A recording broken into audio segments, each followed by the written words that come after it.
नमस्कार, जय हिंद बच्चों। कैसे हैं आप सभी लोग। तो बच्चों आज जो है ना हम इस वीडियो में पढ़ेंगे एक बहुत ही इंपॉर्टेंट चैप्टर का दोस्तों नाम है यहाँ पे सेंटेंस। अब जो सेंटेंस है ये क्या होता है, कैसे हम पहचानेंगे, कितने प्रकार के होते हैं, कैसे ये बनते हैं, इसका क्या मीनिंग होता है, इन सभी चीज़ों के बारे में हम आज के इस वीडियो में डिस्कस करने वाले हैं। तो ये बेसिक कंसेप्ट होने वाला है सेंटेंस के ऊपर, जो कि इंग्लिश ग्रामर में पढ़ना बहुत ही ज़्यादा ज़रूरी है। अगर आप सेंटेंस के बारे में इस आज से पहले नहीं पढ़े हैं तो मैं आपको आसान भाषा में सेंटेंस के बारे में, उसके क्या प्रकार होते हैं, कितने प्रकार होते हैं, किस किस तरीके से इसको डिवाइड किया जाता है, एवरीथिंग मैं आपको इस वीडियो में बताने वाला हूं। तो आपसे रिक्वेस्ट करूंगा कि प्लीज़ इस वीडियो को जो है आप अंत तक ज़रूर देखिएगा, ताकि आपको फुल इन्फॉर्मेशन मिले सेंटेंस के बारे में, जो कि हमारी एक बेसिक इन्फॉर्मेशन होगी। तो आशा करेंगे कि आप इस वीडियो को पूरा देखेंगे। तो बच्चों आज जो है हम सेंटेंस के बारे में तो बताएंगे ही बताएंगे, इसके टाइप्स के बताएंगे, लेकिन सबसे पहले समझ लेते हैं कि जो सेंटेंस है ये होता कैसे है, ये क्या होता है। तो अगर आप इसके डेफिनेशन को पढ़ेंगे ना तो आपको सारी चीज़ें क्लियर हो जाएंगी। हम एग्जाम्पल भी देंगे और दो तरह के डेफिनेशन है, एक हिंदी में भी है और एक अंग्रेजी में भी है। तो सबसे पहले हम पढ़ते हैं हिंदी वाला, ताकि हमारा जो नॉर्मल भाषा है, जो आम बोलचाल की भाषा है, वो हिंदी ही है। तो डेफिनेशन देखिए क्या करा है कि शब्दों का वह समूह, यानी कि सेंटेंस में शब्द भी आएंगे और शब्द ही नहीं आएंगे, बहुत सारे शब्द आएंगे और ये शब्द समूह बना करके आएंगे जी, जो निश्चित ढंग से क्रमबद्ध हो। यानी कि शब्द तो आएंगे लेकिन निश्चित ढंग से सजाए जाएंगे, ठीक है, और पूर्ण अर्थ भी देता हो। अब एक और चीज़, इसमें आपको कंडीशन देखने को मिल रहा है कि जहाँ पे वर्ड तो आ रहे हैं लेकिन एक कंटिन्यूअस फॉर्म में होंगे, एक निश्चित ढंग से सजाए जाएंगे और उसका एक कंप्लीट मीनिंग निकलेगा, यानी कि एक पूर्ण अर्थ देता है, उसे कहते हैं हम लोग सेंटेंस या फिर वाक्य। अब थोड़ा अंग्रेजी में देखेंगे, वही चीज़ अंग्रेजी में लिखी गई होगी।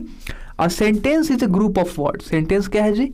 सेंटेंस जो है वह शब्दों का समूह है, put together in a certain order. और इसे कैसा रखा जाता है जी? तो इसे हम लोग क्रमबद्ध तरीके से रखते हैं, गिविंग ए कंप्लीट सेंस, और पूर्ण अर्थ देता है, ठीक है। तो वैसे कहेंगे हम लोग सेंटेंस। एग्जाम्पल देखते हैं। एग्जाम्पल्स अगर आप देखें तो यहाँ लिखा हुआ है ही इज ए बॉय। अब बोलिए कि हाँ ये तो सेंटेंस है, कैसे सेंटेंस है उसको भी देखते हैं। और यहाँ पे सबसे पहले चीज़ देखिए यार कि यहाँ पे ही भी है, इज है, ए है, बॉय है, ये सारे वर्ड्स हैं, है ना जी। और इसे हम लोग ग्रामेटिकली क्या किए हैं, इसे एक सर्टेन ऑर्डर में सजा करके रखे हुए हैं जी। अब ग्रामेटिकली आपको कैसे पता कि ये सर्टेन ऑर्डर में है या फिर नहीं है? तो धीरे धीरे हम ना ग्रामर की चीज़ों को पढ़ेंगे, जैसे कि पार्ट्स ऑफ स्पीच क्या होते हैं। पार्ट्स ऑफ स्पीच में हमने पहला चैप्टर पढ़ा दिया है कि नाउन क्या होते हैं। तो आप ज़रूर सजा करके वीडियो देखिएगा अगर आपको इसके बारे में पता नहीं है, ठीक है। तो हम यहाँ पे देख सकते हैं कि ये जो है ही एक प्रोनाउन है। आगे हम जब भी नए नए सेशन लेकर के आएंगे ना, उसको बताएंगे कि प्रोनाउन क्या होते हैं, वर्ब क्या होता है, आर्टिकल क्या होता है, ऑब्जेक्ट क्या होते हैं, ठीक है ना। तो देखिए यहाँ पे ही जो है एक प्रोनाउन है। क्या है? एक प्रोनाउन है। इज क्या है? इज जो है एक वर्ब है। अब आप ये मत पूछिएगा कि कौन सा वर्ब है, हम आने वाले वर्ब वाले सीरीज में इसका डिस्कस करेंगे। ए क्या है? आर्टिकल है, ठीक है। और बॉय क्या है? ये नाउन है। अगर आप इसे ध्यान से देखें तो यहाँ पे नंबर ऑफ वर्ड्स तो है, लेकिन एक डेफिनेट पैटर्न में, एक सर्टेन ऑर्डर में सजाए गए हैं, और इसका एक कंप्लीट मीनिंग भी निकलता है कि वह एक लड़का है। समझ में आ गया? अगर इसी को लिख दिया जाए ए बॉय ही इज, तो ये क्या है? यहाँ पहले आर्टिकल है, फिर नाउन है, फिर प्रोनाउन है, फिर वर्ब है। तो ये एक कंप्लीट ऑर्डर में नहीं है, एक सर्टेन ऑर्डर में नहीं है, ठीक है ना। तो इसका एक कंप्लीट मीनिंग भी नहीं निकलने वाला है, इसलिए ये तो सेंटेंस है लेकिन यह सेंटेंस नहीं है। अगला हम देखें एग्जाम्पल, तो लिखा हुआ है Ram is playing football. Ram जो है वह फुटबॉल को खेल रहा है, ठीक है, फुटबॉल खेल रहा है। तो राम क्या है? यहाँ पे राम जो है वो नाउन है जी। इज यहाँ पे वर्ब है। प्लेइंग क्या है? प्लेइंग भी वर्ब है। फुटबॉल क्या है? फुटबॉल यहाँ पे आपका नाउन है। अगर आप इसे ऐसे देखें कि राम क्या है, तो ये एक सब्जेक्ट है, ये एक हेल्पिंग वर्ब है, ये एक मेन वर्ब है और ये एक ऑब्जेक्ट है। तो ये एक अलग तरीका है देखने का, यहाँ पे एक अलग तरीका है देखने का। तो हमने देखा जिसमें बहुत सारे वर्ड्स तो आए हुए हैं और इसका कंप्लीट मीनिंग भी निकल रहा है। क्या निकल रहा है मीनिंग? कि राम जो है वो फुटबॉल खेल रहा है। तो मुझे उम्मीद है कि अभी आपको ये बातें समझ में आ गई होगी कि जो सेंटेंस होते हैं ये अपने साथ बहुत सारे वर्ड को तो लाएंगे बच्चों, और इसके साथ ही साथ ये एक कंप्लीट या फिर जो है एक सेंटेंस में एक सर्टेन ऑर्डर में जो है ये क्रमबद्ध तरीके से जो है सजे रहेंगे। और जब हम इसका मतलब देखेंगे तो मतलब भी हमें साफ नजर आएगा, एक कंप्लीट सेंस भी देगा। अब बढ़ते हैं आगे और हम बात करते हैं कि कितने तरह के वाक्य हैं। अभी आपको जो वाक्य दिख रहा है यह असर्टिव जो है प्रकार के, मतलब असर्टिव सेंटेंसेस है। अब हम इसके टाइप्स को जानेंगे और अलग अलग बेसिस पे इसको डिवाइड किया गया है। ठीक है, चलिए बात करते हैं कि अर्थ के आधार पर इसे कितने भागों में बांटा गया है। तो बच्चों आइए अब समझते हैं कि मीनिंग के आधार पर इसे कितने भागों में बांटा गया है। अभी आप मेरे लेफ्ट साइड में देख सकते हैं, यहाँ पे मैंने कुछ और भी बातें लिखी हैं, तो वो मैंने किस तरीके से डिवाइड किया है। और यहाँ पे मैंने तो डिवाइड किया है, यहाँ 5 भाग है, यहाँ पे 4 भाग है। ऐसा क्यों है हम जानते हैं। सबसे पहले हम इसको समझते हैं कि अर्थ के आधार पर यानी कि मीनिंग के आधार पर इसे हम लोग 5 भागों में डिवाइड करते हैं। सेंटेंसेस को जो है हम लोग 5 भागों में डिवाइड करते हैं। फिर भी मैंने यहाँ भी लिखा है कि मीनिंग और वर्ड ऑर्डर के आधार पर इसे 4 भागों में बांटा गया है। तो इनमें और इनमें काफ़ी सिमिलैरिटीज़ है। इसको हम लोग अलग तरीके से पढ़ेंगे, इसे हम अलग तरीके से पढ़ेंगे। ये दोनों चीज़ें सही हैं। आइए एक एक करके बात करते हैं। सबसे जो पहला सेंटेंसेस होता है ये होता है असर्टिव सेंटेंसेस। असर्टिव सेंटेंसेस ही स्टेटमेंट सेंटेंसेस में आती हैं। जैसे कि कथन, मैं जो भी बातें बोल रहा हूँ न तो उसमें निगेटिव है, न ही किसी तरह का उसमें क्वेश्चन किया गया है, न ही उसमें कोई आज्ञा वाली बातें कही गई है, ना इसमें कोई ऐसा आश्चर्यचकित या फिर किसी को ऑर्डर देने की बात की जा रही है। तो वैसे जो सेंटेंसेस हैं वो कहलाते हैं असर्टिव सेंटेंसेस। ठीक है, दूसरा है इंट्रोगेटिव सेंटेंसेस। इंट्रोगेटिव सेंटेंसेस ही क्वेश्चन सेंटेंसेस कहलाते हैं, यानी क्वेश्चन जो प्रश्नवाचक होता है वैसे ही कहलाते हैं। जैसे देखिए इंट्रोगेटिव सेंटेंसेस में जो है 2 तरह के आते हैं, एक होता है क्वेश्चन वाला और दूसरा होता है WH वर्ड वाला। तो इन सभी के बारे में हम जब एक एक करके पढ़ेंगे ना तो जानेंगे। तीसरा है इंपरेटिव सेंटेंसेस। इंपरेटिव सेंटेंसेस में क्या होगा? इंपरेटिव सेंटेंसेस में वैसे जो सेंटेंस आएंगे जहाँ पे हमें आज्ञा की बात की जा रही है, जहाँ ऑर्डर दिया जा रहा है, जहाँ पे दया की बात की जा रही हो, हेल्प की बात की जा रही हो, मतलब यूँ कहें कि हम सलाह की बात करें, ठीक है, आज्ञा की बात करें, तो उसके लिए हम लोग इंपरेटिव सेंटेंसेस का उपयोग करते हैं। जैसे कि यहाँ पे है कमांड सेंटेंसेस। कमांड में हम लोग आज्ञा देते हैं, आदेश देते हैं, ठीक है, सलाह भी दे सकते हैं, और वहाँ पे जो इस तरह का भाव आता है। अगला है इसमें चौथा नंबर में ऑप्टेटिव सेंटेंसेस। ऑप्टेटिव सेंटेंसेस जो होती है इसमें हम प्रार्थना कर सकते हैं, इच्छाएं व्यक्त कर सकते हैं, और यहाँ पे हम जो है किसी को आशीर्वाद दे सकते हैं, अभिशाप दे सकते हैं। तो इस तरह के सेंटेंसेस हमें लगता है कि इसे कमांड में ही वहाँ पे बताया गया होगा। फिलहाल मैं से कुछ अभी कह नहीं रहा हूँ, हम अभी इन्हीं 5 के बारे में पढ़ेंगे, अभी उसके बारे में नहीं पढ़ेंगे। अगला है एक्सक्लामेटरी। यहाँ पे हम तीव्र इच्छा जो होगी, जो हमें लगेगा उस हैप्पीनेस को, उस दुख को जो तुरंत हमारे मुंह से निकलेगा, वैसे सेंटेंसेस का जो हम लोग एक्सक्लामेटरी सेंटेंसेस में करते हैं, जिसे हम लोग कहते हैं विषमयादि बोधक, यानी एक्सक्लामेशन सेंटेंसेस। तो हम अभी 5 सेंटेंसेस के बारे में एक एक करके पढ़ेंगे। मैंने अभी आपको 5 सेंटेंसेस के नाम बता दिए हैं। आइए एक एक करके पढ़ते हैं कि असर्टिव सेंटेंसेस क्या होते हैं, इंट्रोगेटिव सेंटेंसेस क्या होता है, इंपरेटिव सेंटेंसेस क्या होते हैं, सभी का एग्जाम्पल भी मैं आपको दूंगा। ठीक है, तो बच्चों हम यहाँ पे सबसे पहले पढ़ने वाले हैं असर्टिव सेंटेंसेस के बारे में। काफ़ी मैंने शॉर्ट में यहाँ लिखा है। मैं जितनी बातें आपको बता रहा हूँ, जो भी मैं बोर्ड पे लिख रहा हूँ, इन चीज़ों का जो है आप स्क्रीनशॉट ले लीजिएगा और अपने नोटबुक में से ज़रूर से नोट कीजिएगा। जब आप नोट्स बनाएंगे ना तो मैं आपको गारंटी देता हूं कि जब आप इसे रिवीजन करेंगे तो क्विकली आप सारे चीज़ों को, ग्रामर में जितने भी चैप्टर्स मैं आपको पढ़ाने वाला हूं ऑनलाइन, उनका सबका जो है उस सब का जो है आप फटाफट से रिवीजन कर पाएंगे।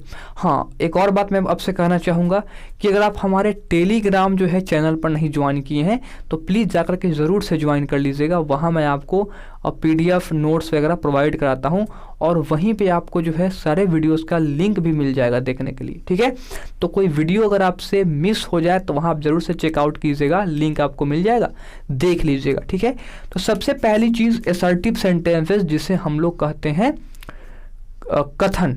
ठीक है ना, तो कथन अगर आप इसका डेफिनेशन पढ़ो, लिखा हुआ यह उस तरह का वाक्य होता है जो किसी कथन को व्यक्त करता है। मतलब कोई भी ऐसा सेंटेंसेस जो किसी एक स्टेटमेंट को बताए, एक कथन को बताता है, तो वैसे सेंटेंसेस को जो हम लोग कहते हैं असर्टिव सेंटेंसेस। मैंने आपको अभी सारे सेंटेंसेस के प्रकार तो बताएं, उससे पहले मैं आपको ये भी बताया कि सेंटेंस होते क्या हैं। ठीक है, मैंने आपको कहा कि सेंटेंस जो है ये ग्रुप ऑफ वर्ड होते हैं जिसे हम एक सर्टेन ऑर्डर में यानी कि क्रमबद्ध तरीके से सजाते हैं। सिर्फ सजाना ही इंपॉर्टेंट नहीं है, उससे कंप्लीट और कैसी मीनिंग निकलती हो, एक सेंस वाली मीनिंग निकलती हो, यानी सेंस हो के कंप्लीट सेंस बनाती है।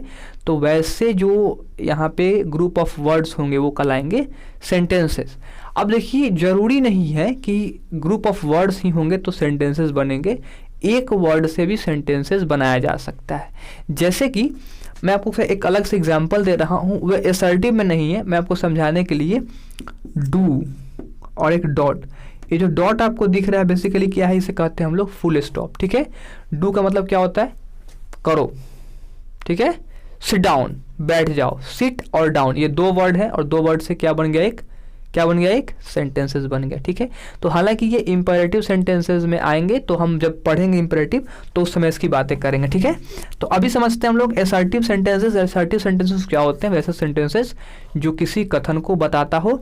आइए एग्जाम्पल देखते हैं, जैसे कि he is listening a song. इसमें आपको बहुत सारे वर्ड देखने को मिल रहे हैं, ही है, इज है, लिसनिंग है, ए सॉन्ग है। ठीक है, मतलब कहने का यह अर्थ है कि वह जो है गाना सुन रहा है। यह कथन है, ना इसमें किसी तरह का प्रश्न किया जा रहा है, ना ही इसमें आश्चर्य की जा रही है, ना ही किसी को इसमें ऑर्डर दिया जा रहा है, ना ही किसी से रिक्वेस्ट की जा रही है, ना ही किसी से इसमें किसी से प्रार्थना की जा रही है। तो ये क्या है, एक स्टेटमेंट है जो कह रहा है कि वह गाना सुन रहा है। अगला आप देखिए तो इसमें है I am writing a novel, मैं जो हूँ एक नॉवेल लिख रहा हूँ। ठीक है, उपन्यास लिख रहा हूँ, ये भी क्या है, कथन है। अगला आप देखें तो इसमें क्या है, he reads in class 10th, वह जो है सी रीड्स इन क्लास 10th, वह जो है 10वीं कक्षा में पढ़ती है। अब मैं आपको एक चीज़ बताता हूँ, आप कैसे पकड़ेंगे। अगर मैं आपसे पूछूं कि आप बताइए कि इसमें कौन सा स्टेटमेंट वाला क्वेश्चन है, स्टेटमेंट वाला सेंटेंसेस है, क्वेश्चन नहीं सेंटेंसेस, आप कैसे पकड़िएगा। आपको बहुत सारे सेंटेंसेस दिए जाए और आपसे पूछा जाए कि बताइए इसमें कौन सा जो सेंटेंस है वो स्टेटमेंट वाला है या फिर असर्टिव सेंटेंसेस है।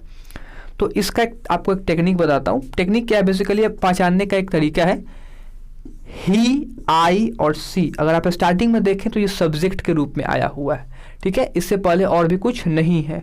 ये या तो नाउन होंगे या प्रोनाउन होंगे, तो इन्हीं में से आपको देखने को मिलेगा। सीधी भाषा में कहें तो एक सब्जेक्ट होगा, सब्जेक्ट के बाद आपको एक वर्ब देखने को मिलेंगे। ठीक है, सब्जेक्ट में आपको वर्ब देखने को मिल रहे हैं और उसके बाद आपको अदर वर्ड्स देखने को मिलेंगे। ये वर्ब जो है वो हेल्पिंग वर्ब हो सकते हैं, मेन वर्ब भी हो सकते हैं, जैसे कि यहाँ मेन वर्ब है, यहाँ हेल्पिंग वर्ब है। ठीक है, और अंत में मिलेंगे आपको एक बिंदी, जिसे हम लोग कहते हैं फुल स्टॉप, हिंदी में कहें तो पूर्ण विराम। यानी कि इसमें आपको सब्जेक्ट दिखेंगे, वर्ब दिखेंगे और फुल स्टॉप दिखेंगे। ये इसकी पहचान है असर्टिव की।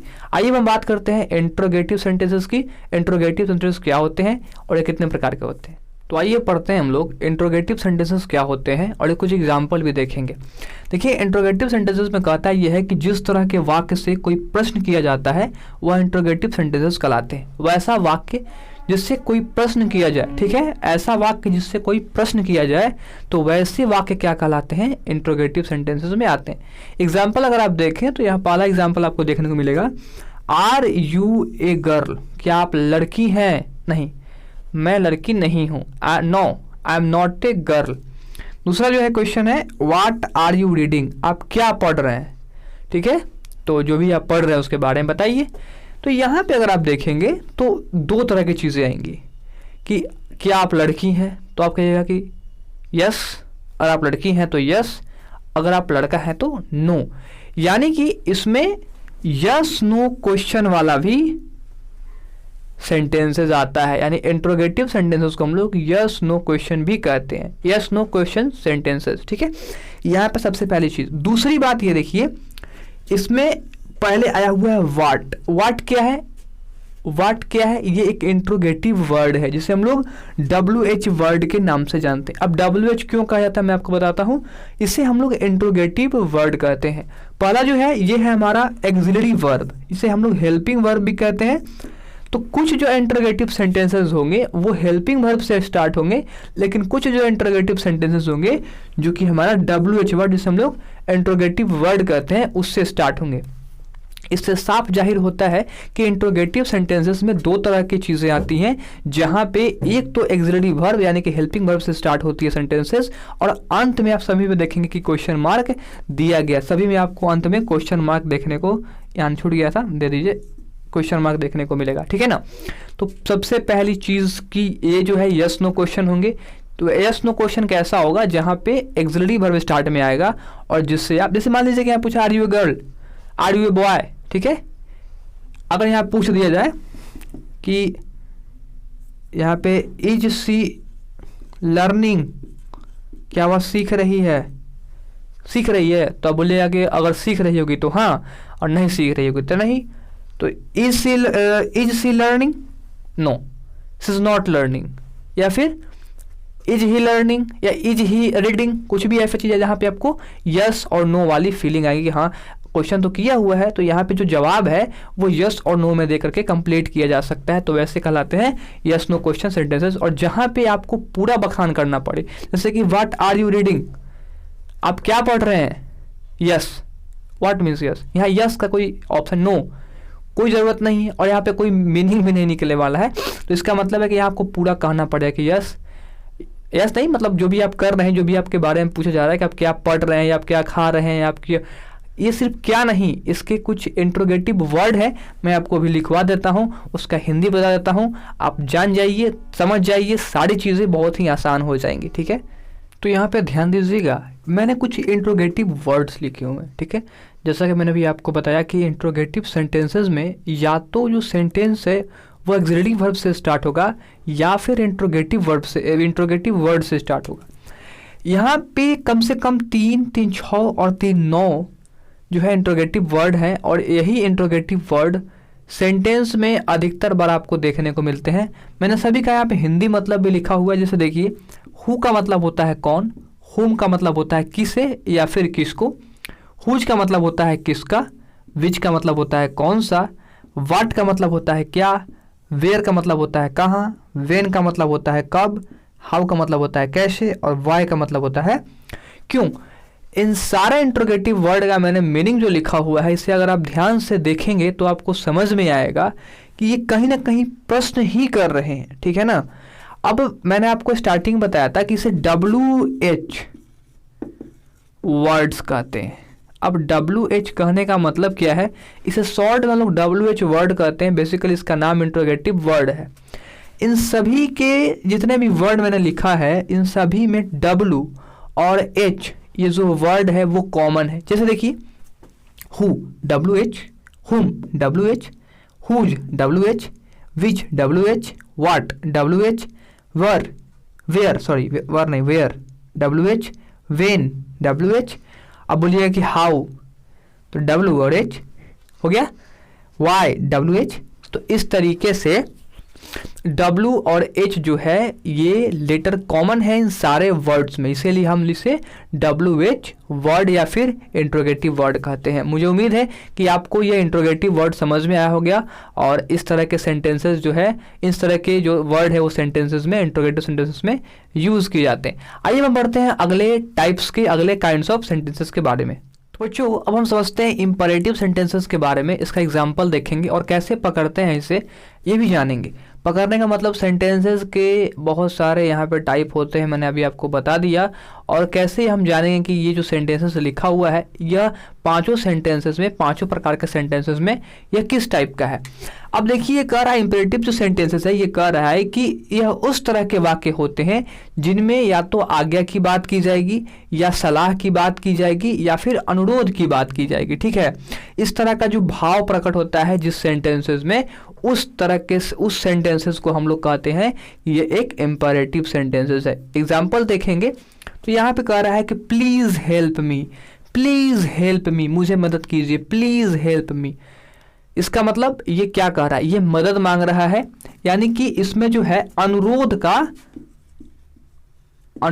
का भाव प्रकट हो रहा है। ठीक है, अगला देखिए, अगला है डोंट गो देयर, वहां मत जाओ या वहां मत जाइए। डोंट गो देयर, यहां नहीं जाने की सलाह दी जा रही है। क्या दी जा रही है? सलाह दी जा रही है, यानी एक ऐसा वाक्य है जिसमें एक सलाह दी जा रही है।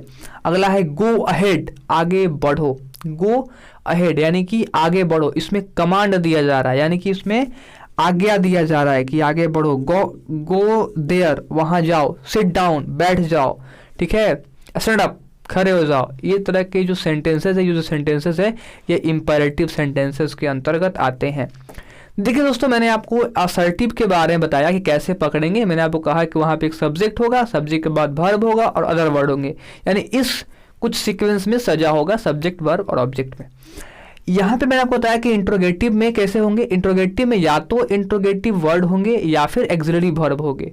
ठीक है, और उससे जो सेंटेंसेस शुरू होगा, लास्ट में क्वेश्चन मार्क होगा और बीच में कहीं आपको सब्जेक्ट देखने को मिल जाएगा, तो वैसे जो सेंटेंसेस होंगे वो कहलाएंगे इंट्रोगेटिव सेंटेंसेस। ठीक है, अब यहाँ पे है इंपरेटिव सेंटेंसेस। इंपरेटिव कैसे पहचानेंगे? तो इंपरेटिव में या तो प्लीज लगा होगा, प्लीज की जगह पे काइंडली भी आता है। अगर सलाह की बात की जाए तो काइंडली का भी यूज किया जाता है। तो अब ध्यान से देखिएगा, यहाँ पे पहले ही वर्ब दिख जाएगा। क्या दिख जाएगा? वर्ब दिख जाता है। ठीक है ना, वर्ब दिख जाता है, जैसे गो, डोंट गो, यहाँ पे भी है डोंट गो। तो इस तरह के जो वाक्य होते हैं ना, इसके आगे आपको यू छिपा हुआ देखने को मिलेगा। ठीक है, यू छिपा हुआ देखने को मिलेगा, जैसे कि you please help me, you don't go there, you go ahead. ये छिपा हुआ होता है, बेसिकली दिखता नहीं है, लेकिन किसे कहा जाएगा? यू गो देयर या फिर गो देयर। किसे? सामने वाले को, सेकेंड पर्सन को। सेकेंड पर्सन कौन सा होता है? यू होता है। दोस्तों, अभी तक हमने पर्सन के बारे में नहीं पढ़ा है, तो पर्सन भी आपको नेक्स्ट वाला लेक्चर में देखने को मिल जाएगा, तो आप ज़रूर से उस लेक्चर को ज्वाइन कीजिएगा। हाँ, आगे बढ़े उससे पहले कुछ कहना चाहेंगे कि अगर आपको अभी तक वीडियो अच्छी लग रही है, अगर आप अभी तक वीडियो को देख रहे हैं, तो प्लीज़ इसे लाइक ज़रूर से कीजिएगा। आपका एक लाइक हमें बहुत मोटिवेट करता है इस तरह के और भी कंटेंट बनाने के लिए। मैं आप चाहूँगा कि और भी कंटेंट को इम्प्रूव करके बनाया जाए। ठीक है ना, तो आप नीचे कमेंट भी कीजिए कि कैसी ऐसी कौन सी बातें जो आपको नहीं समझ में आई और हमें क्या अपग्रेड करना चाहिए, इसके बारे में बताइएगा। आप सपोर्ट करिए, चैनल को सब्सक्राइब करिए। और अभी तो आपको व्हाइट बोर्ड दिख रहा है, धीरे धीरे हम इसको डिजिटल बोर्ड में भी कन्वर्ट करेंगे और आगे आने वाले सेशन को हम बहुत ही अच्छे तरीके से कम समय में एकदम एग्जैक्टली समझाने की कोशिश करेंगे। हम लोग जो लोकल भाषा में जो हम लोग बात करते हैं ना, हिंदी बोलें, अगर आप भोजपुरी भी कहेंगे तो भोजपुरी में पढ़ाने की मैं कोशिश करूंगा, जहां आपको लोकल लैंग्वेज में आपको समझाने की कोशिश करूंगा। मुझे नहीं पता कि आप कहां से देख रहे हैं, एक बार नीचे कमेंट में आप जरूर से बताइएगा कि आप कहां से, किस स्टेट से इस वीडियो को देख रहे हैं। ठीक है ना, तो अभी हमने बात कर लिया इंपरेटिव सेंटेंसेस की बात दोस्तों, और अब हम बात करते हैं इससे नेक्स्ट वाले टाइप की, वो कौन सा टाइप है और उसके भी एग्जाम्पल देखेंगे। चलिए, तो बच्चों, अभी तक हमने ऑप्टेटिव के बारे में नहीं पढ़ा था। इंट्रोगेटिव देखा, असर्टिव देखा और इंपेरेटिव देखा। अब देखते हैं ऑप्टेटिव। ऑप्टेटिव क्या होता है? ऑप्टेटिव जो सेंटेंसेस होंगे, इसमें या तो शाप का, आशीर्वाद का, प्रार्थना का या फिर इच्छा का भाव प्रकट होगा। ऐसे सेंटेंसेस में जिनमें शाप मतलब जिसको अभिशाप बोलते हैं, ठीक है, और आशीर्वाद का या फिर प्रार्थना की जाए या फिर इच्छा की बात की जाए, तो इस तरह के जो सेंटेंसेस भाव प्रकट करते हैं, वैसे सेंटेंसेस ऑप्टेटिव सेंटेंसेस के अंतर्गत आते हैं। चलिए एग्जाम्पल दिखाते हैं आपको। पहला एग्जाम्पल देखिए है, may you die of cholera. Cholera एक बीमारी है और यहाँ पे कहा जा रहा है कि may you die of cholera, आप जो है कॉलेरा से मर जाओ, यानी कि कलरा बोलते हैं हिंदी में, कलरा से मर जाओ, या फिर may you die of cancer, आप जो है कैंसर से मर जाओ। तो ये क्या है? प्रार्थना की जा रही है? नहीं, ये एक अभिशाप है जिसे शाप कहते हैं, और इसे हम कहेंगे कि ये एक अभिशाप वाली सेंटेंसेस है। ठीक है, कर्स जिसको बोलते हैं, हिंदी अंग्रेजी में कर्स ही बोलते हैं ना, हाँ जी कर्स बोलते हैं। अगला है मे गॉड हेल्प यू, भगवान आपकी सहायता करे। ये एक प्रार्थना वाली सेंटेंसेस है, प्रार्थना व्यक्त किया जा रहा है इस सेंटेंसेस से।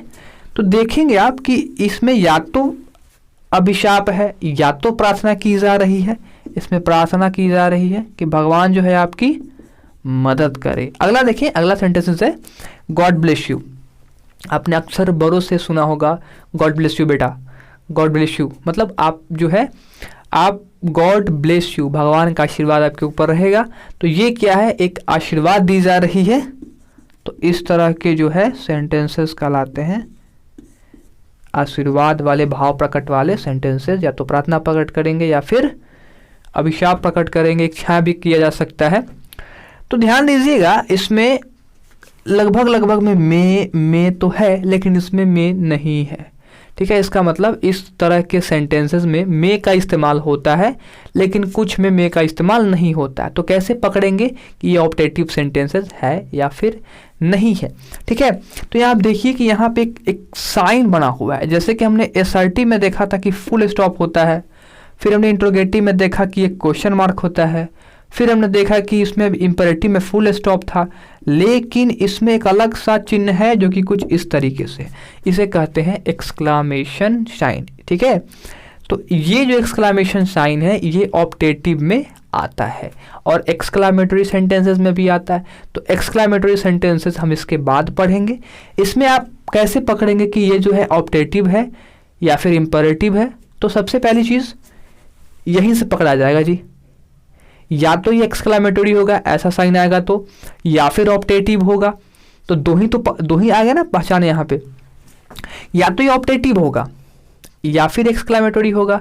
तो अगर यहाँ में से वाक्य शुरू हुआ है तो समझ लो कि ऑप्टेटिव है जी। थोड़ा सा इसका हम वो पढ़ लेंगे कि इसका मीनिंग क्या है। कहीं इसमें अभिशाप की बात की जा रही है, कहीं इसमें आशीर्वाद की बात नहीं ना की जा रही है, कहीं इसमें प्रार्थना की बात तो नहीं ना की जा रही है। जैसे कि may God save the king, ठीक है, भगवान जो है वो राजा की रक्षा करे। ठीक है, तो यहाँ पे जो बातें की हुई प्रार्थना वाली बातें हैं। तो लिखें स्टार्टिंग में मे आया था ना, मे, यहाँ भी मे, तो मे आएगा, बीच में वर्ब आएंगे और भी जो है आपको लास्ट में जो मिल रहा देखने को ना, ये एक्सक्लामेशन साइन है और इसी से हम पकड़ेंगे ये ऑप्टेटिव सेंटेंसेस। उम्मीद है कि समझ में आपको आ गया होगा। ठीक है, एक और चीज़ आपको बताना चाहूँगा इसी में कि मान लीजिए कि यहाँ पे तो मे नहीं था। ठीक है, तो अगर मे रहे या नहीं रहे, इससे इसके कोई भाव पर, इससे कोई अर्थ में परिवर्तन नहीं होता है। जैसे कि मे गॉड हेल्प यू, फिर गॉड हेल्प यू, और ये साइन रहेगा ना, तो इसका मतलब ये ऑप्टेटिव सेंटेंसेस में ही आएगा। मतलब मे हट भी जाएगा ना तो इसका कोई उस सेंटेंसेस के अर्थ में ज़्यादा फर्क नहीं पड़ेगा, उसके भाव में कोई फर्क नहीं पड़ेगा। ठीक है, चलिए आगे बढ़ते हैं। अगला हमारा है एक्सक्लामेटरी सेंटेंसेस। ठीक है, तो बच्चों अभी जो है हम लोग एक्सक्लामेटरी सेंटेंसेस के बारे में पढ़ेंगे और ये जो सेंटेंसेस है पूरे 5 सेंटेंसेस का अंतिम सेंटेंस है, मतलब सेंटेंसेस के टाइप का अंतिम सेंटेंसेस है। और इस तरह के सेंटेंसेस में जो है हम लोग प्रसन्नता, दुख, आश्चर्य, घृणा या फिर प्रशंसा की जो है तीव्र अभिव्यक्ति या फिर उसका भाव प्रकट होगा। मतलब इससे पहले हमने ऑप्टेटिव में क्या देखा था कि ऑप्टेटिव में या तो प्रार्थना की जाएगी, या तो अभिशाप दिया जाएगा, या तो आशीर्वाद दिया जाएगा। लेकिन इसमें जो है प्रसन्नता का, दुख का, आश्चर्य का या फिर घृणा का या फिर प्रशंसा, ठीक है, प्रशंसा की जो है तीव्र अभिव्यक्ति होगी। तीव्र कहने का मतलब बहुत ही अंदर से जोश, और मतलब समझ लो ना कि जिस किसी के बारे में बात किया जाएगा उसमें ज़्यादातर अटैचमेंट हो जाएगी। जैसे आप एग्जांपल में आपको समझाता हूँ, देखना। जैसे कहा गया well done Mohan, well done, शाबाश। तो जो हमारी खुशी का जो ठिकाना है वो वेल डन में दिख जाता है। वेल डन, बहुत बढ़िया राजू, क्या बात कही है, मतलब वेल डन मोहन। तो यहाँ पे जो सेंटेंसेस यूज किया गया है वेल डन मोहन, या फिर दुख की बात की जाए, एलस आई एम रुइंड, मैं बर्बाद हो गया हूँ, ठीक है, मैं बर्बाद हूँ, मैं बर्बाद हूँ। तो इस तरह के कुछ एक्सक्लामेशन साइन होते हैं, या फिर साइन ऑफ एक्सक्लामेशन कहा जाता है इसको, और कुछ एक्सक्लामेटरी वर्ड है। ठीक है ना, तो मैं आपको आने वाले वीडियो में जब मैं आपको बताऊंगा कि क्या होते हैं, कितने तरह के होते हैं, उसका हिंदी मीनिंग क्या होता है, उसको आप ज़रूर से उस वीडियो को देखिएगा। जब वो वीडियो पोस्ट हो जाएगा तो इस वीडियो के डिस्क्रिप्शन बॉक्स में उन सभी वीडियो का लिंक आपको इस डिस्क्रिप्शन बॉक्स में देखने को मिलेगा। ठीक है, तो अभी हमने एक्सक्लामेटरी वाले को पकड़ लिया कि ये एक्सक्लामेटरी में क्या होगा, प्रशंसा की जाएगी, घृणा होगा, आश्चर्य होगा, ठीक है, दुख होगा या फिर प्रसन्नता होगी। जैसे कि वेल डन, प्रशंसा हुई, एल्स दुख हुआ, समझ में आ गया इतनी बातें। तो मुझे अब मैं बोला तो कैसे पकड़िएगा जी। तो ऑप्टेटिव में जैसे पकड़े हैं ऐसे एक साइन है ना, साइन ऑफ एक्सक्लेमेशन कहते हैं इसे, तो इसमें भी आएगा जी। लेकिन ये जो वर्ड है ना, ये वर्ड के ठीक बाद ही आ जाएगा। जो एक्सक्लेमेशन जो साउंड है या फिर वर्ड है उसके ठीक बाद ही आ जाएगा और अंत में फुल स्टॉप देखने को मिलेगा जी। तो ऐसे वर्ड को ऐसे सेंटेंसेस में यूज़ किए जाते हैं। तो ये पूरा का पूरा सेंटेंसेस क्या कहलाता है, एक्सक्लामेटरी सेंटेंसेस। तो मुझे उम्मीद है दोस्तों कि आपको आज की ये वीडियो अच्छी लगी होगी।